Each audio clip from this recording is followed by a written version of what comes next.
Hello दोस्तों, welcome back to my channel. आज हम बना रहे हैं शकरकंद के कुरकुरे स्नैक्स। बाहर से एकदम क्रिस्पी, अंदर से मुलायम और प्राकृतिक मिठास से भरपूर। बचपन की याद दिलाने वाला यह स्वादिष्ट स्नैक एक बार फिर आपके लिए। सबसे पहले शकरकंद को साफ पानी से अच्छी तरह धो लें, फिर उसका छिलका सावधानी से छील लें।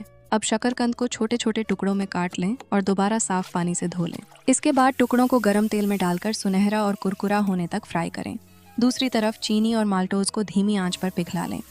जब चाशनी तैयार हो जाए तो इसमें फ्राई किए हुए शकरकंद के टुकड़े डालकर अच्छी तरह मिलाएं ताकि हर टुकड़े पर चाशनी की परत चढ़ जाए। अब मिश्रण को एक प्लेट में निकालें, ऊपर से काले तिल छिड़कें और हल्का दबाकर सेट होने दें।